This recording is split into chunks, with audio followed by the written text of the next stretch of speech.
there. I'm trying something new. I'm trying to figure out how to show you guys, and I think I'm figuring it out. Go live. I have a new interactive chart feature on my website. It's really freaking cool, and I'm gonna walk you through it right freaking now. So we'll start at the top. This is a new thing I've been trying to do. I'm a visual learner, and so doing astrology this way has been really, really helpful for me.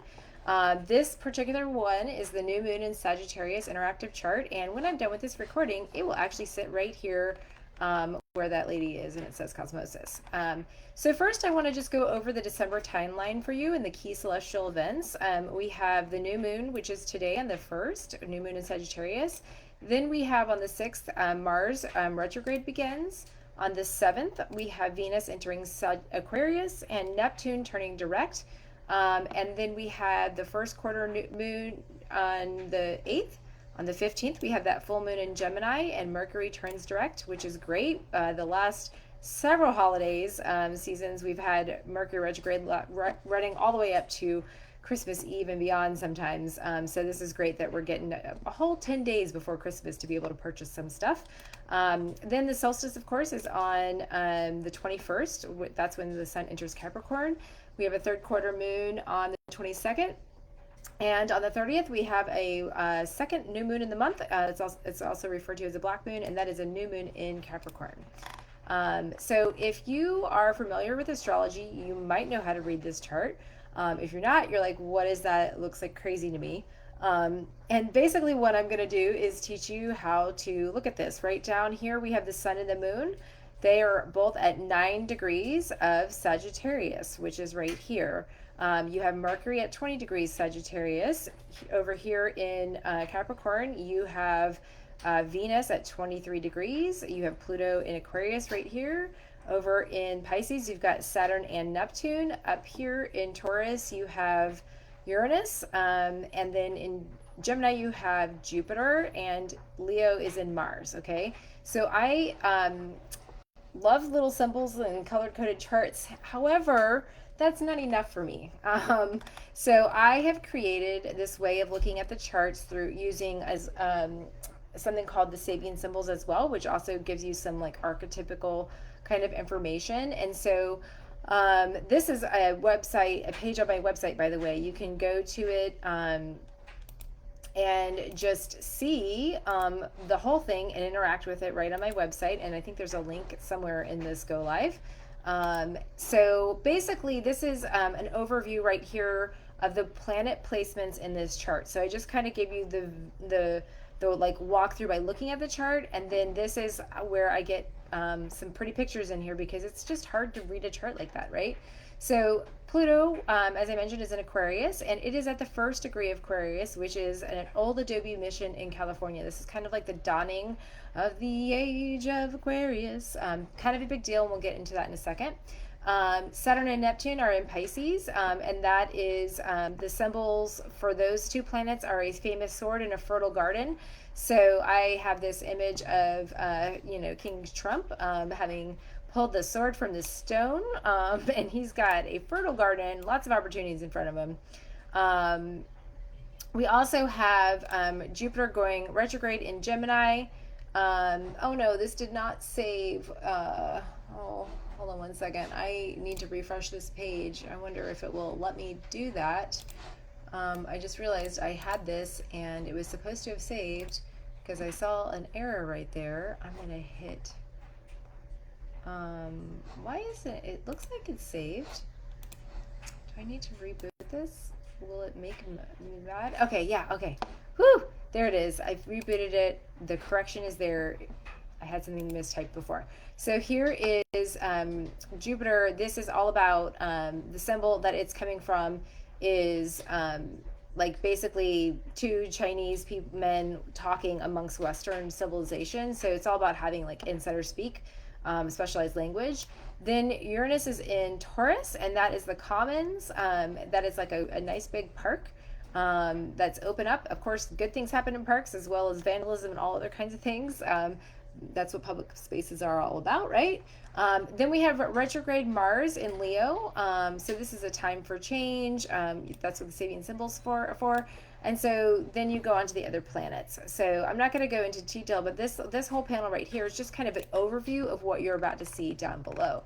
So the way that I orient this is I look at each zodiac sign, and I list any whatever is active in that constellation, whatever planet happens to be there. And then, of course, I look at the planet that is in the zodiac sign, and then I look at also the Sabian symbol.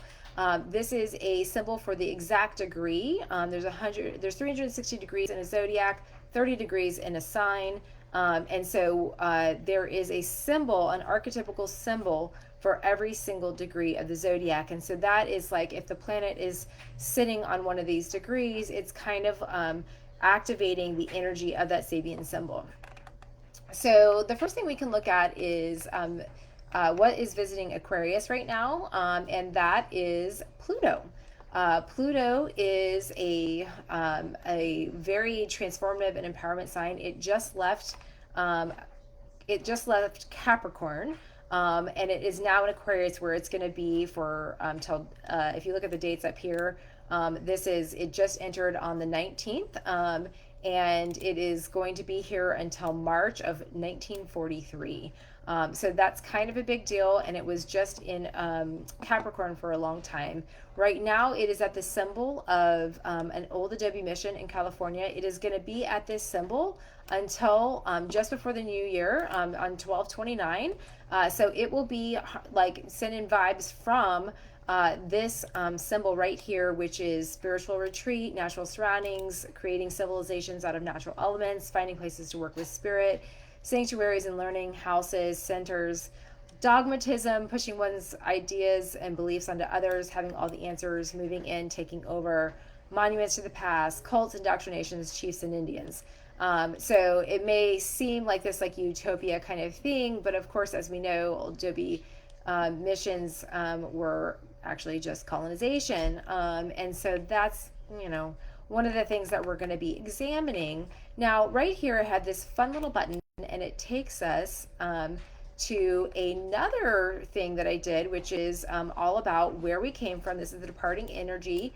Pluto in Capricorn is all about exposing the empire, okay? It was there from 2008 to 2023, 24, when it started to dip into Aquarius a little bit, and then it went retrograde, and then went back into Aquarius, and then it went retrograde, and now finally it's in Aquarius for good. Now, the previous time it was in Capricorn before this was at the beginning of the American Revolution.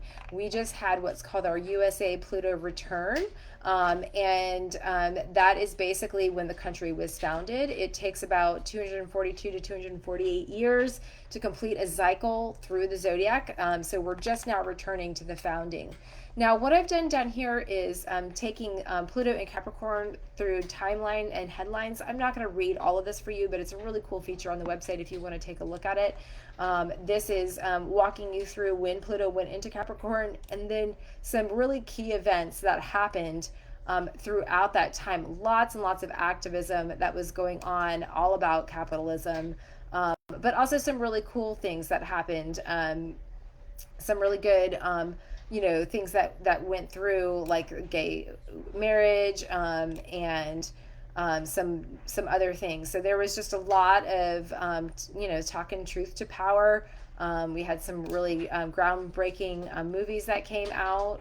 We just had a lot of stuff going on, right? That was here with January 6th. So this has basically been the revisiting the themes from the founding. So the Capitol insurrection, the pandemic, absolute rule versus democracy, taxation, colonialism, representation, inequality, separation of church and state, all of those themes. I mean, we even had a literal Tea Party reform. So it's like filed under, you can't make this stuff up, right?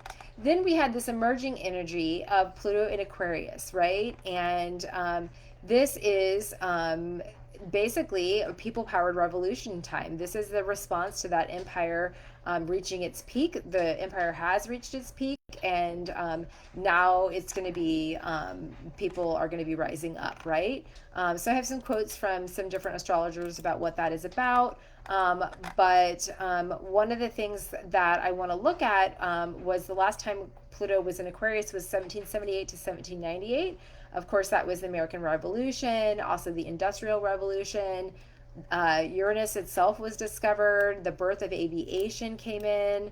The Enlightenment era, drafting of the Constitution, the abolition movement was sparked, the French Revolution, women's rights, Haitian Revolution, the first vaccine, the Irish Rebellion. Those are all things that happened the last time Pluto was in Aquarius.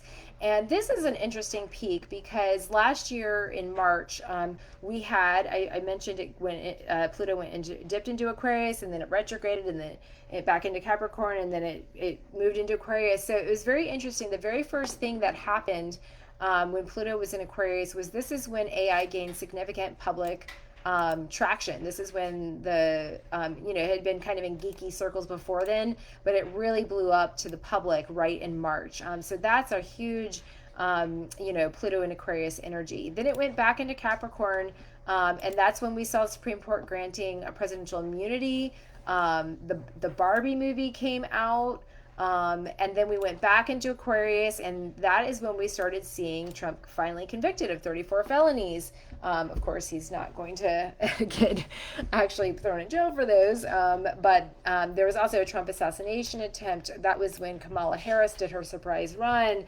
That's when we had that electric DNC national convention based on her whole platform was running on freedom, and Aquarius is all about, you can see over here, its main thing is freedom. And so then it went back into Capricorn. That's when we had the presidential debate. P. Diddy was arrested. We did have a U.S. formal apology for the horrors that happened to the Native American boarding schools. Then we had that U.S. election right before Pluto went into Aquarius for good. Where it's going to remain. So that's very interesting. I'm going to continue to update this page. Couple things that happened. There was a ceasefire negotiated, and the Wicked movie just came out, which I think is pretty telling for the time. So anyway, back to our original chart. I just wanted to kind of give you a kind of a context, because that's so important that we understand where we are coming from. Now, the next thing that has been happening here is over in Pisces. I don't know why this is. Oh, sorry. I don't know why I did that. I don't know. Sorry. Hold on. I'm having a troublesome moment over here with my screen. I really appreciate you being. Okay, I think it's working now. I don't know what you can see. I'm not sure why that is vibing like that. It says it's all the way to the left, but I don't see it all the way to the left. Anyway, Saturn and Neptune are in Pisces. I'm going to look at the screen real quick, because down here at the bottom you have a little bit of a timeline. It's also doing a dance retrograding back and forth, starting in 2025. It's been in Pisces. Saturn is like the general of, he wants discipline. He's a general. He wants order. Neptune, however, is all about, it loves Pisces. Saturn feels like uncomfortable a little bit in Pisces, but Saturn would use things like propaganda and deep fakes and things like that in this time. And Neptune is all about escapism and drugs and things like that, especially in Pisces. It's just super amplified. So this is where we're getting a lot of delusions, the ability to have mind control, addictions. The good news is that both of these planets start dipping out of Aries, which is a whole different vibe, but I know some of us are getting a little bit tired of all this delusion going on. So we're going to start seeing that in March and May of next year, going into Aries. Then it'll dip back into Pisces, and then finally it'll start moving into Aries again later in the year. So right now, Saturn is at the degree of a sword used in many battles, is now in a museum. And Neptune is a fertile garden under the full moon. So this is the same. We've had this energy for a while. This Saturn at this particular degree of 12 degrees, that is here just for a few more days. But this other Neptune is going to stay there until the very end of the year. So that's just something to be aware of. Next, we're going to go over to see who's visiting in Taurus. Taurus has Uranus in it. Uranus is about individuality, innovation. The archetype for Uranus is the activist. Now, it is in Taurus, which is, a kind of a slower paced thing. So Uranus is a little bit stifled here. And it is at the degree of a large, well kept public park. So this is all about paying attention to appearances, people living in peace, people taking to the streets, gardens and gardening, work of a few for the pleasure of many, so the need for maintenance. So what we're doing is we're just kind of getting the lay of the land so that you can start to begin to see these patterns and get to know the planets and the constellations. And over time, you start to develop a relationship and an understanding of how these things can synthesize together. Now, next we go over to Gemini, and Jupiter is traveling through Gemini, and it will be here for a while until June of 2025. Jupiter is all about expansion. It's a belief systems where it asks you where you have faith, but it pretty much expands whatever it touches. So Jupiter being in Gemini, Gemini is all about ideas and communications, different things like that. And so Jupiter in Gemini is all about communication, right? And then we have Aquarius over here in Pluto, rather, in Aquarius, where we've got that AI thing. So there's just a lot that's going on with people learning about different things and communicating about them. It's just like perfectly set up to rapidly expand there. And Jupiter will be here. I think I had this wrong. One of these dates is wrong. I'll have to figure that out. But anyway, it's sitting at 17 degrees, two Chinese men talking Chinese in a Western crowd. So this is all about transcending feelings of alienation, having a specialized language that doesn't communicate with everyone, having completely different mindsets, interpretations, not adapting to the world, being with people who don't share philosophies or understandings, not communicating on your own level, judging others as different. I think we can see that is going on in this world right now. And then finally we have, not finally, but next we have over in Capricorn, we have Venus passing through. This, it's going to be here for a few more days, but it's only at the Sabian symbol for one day. And that is a woman entering a convent. So this is all about just kind of going within, doing, just kind of, taking like sexual retreat. There's all these things going on in the culture about women, boycotting sex with men, while in the backdrop of all of this. So those are the kinds of conversations you hear going on in the world right now. And then over in Leo, we have Mars. Now, Mars is all about defense and assertion. The archetype here is the street fighter. And over in Leo, it's super dramatic. It's like a movie set, right? So Mars is at the Sabian symbol of an old-fashioned conservative woman is confronted by an up-to-date girl. So this is conservative inertia, being challenged by the constantly changing, learning to let one's hair down, issues of age, what one is capable of, renovations. And so this is all about saying, hey, we need to change. And this is going to be at this degree for quite a while, until late December 12/19. And so this is, maybe an indication that Thanksgiving was a little fiery for some of you. Not sure. And then, of course, down here we have a bunch of things going on. Sun and Moon are both in Sagittarius at the exact same degree. And that degree is a theatrical representation of a golden-haired goddess of opportunity. It is no surprise that I went to see Wicked today because that was the energy that was vibing. And it was perfect, illustration of that degree. And then Mercury is is also in Sagittarius. It is there until the 8th of January. And this is at the degree of a child and a dog wearing borrowed eyeglasses. So this is, emulation leading to actualization.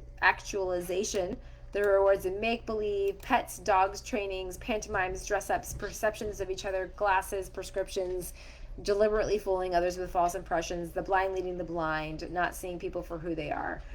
So this is just a one-day transit at that degree, but it will be in Mercury until January 8th. So that's just me doing a quick overview. It's really worth going to the website and clicking on this. If you end up going to just spiralspectrum.com, all the charts are right here. The Cosmosis Astrology updates, and you can just scroll down and really read the flashcards and try to understand what's going on in a really beautiful way. And if you like that, you can buy some stuff from me. I also make these really cool calendars right here, and this is my best-selling one right here. And if you really want to know, you can go check it out. So thanks for listening. I really appreciate it, and talk to you later. Have a great day.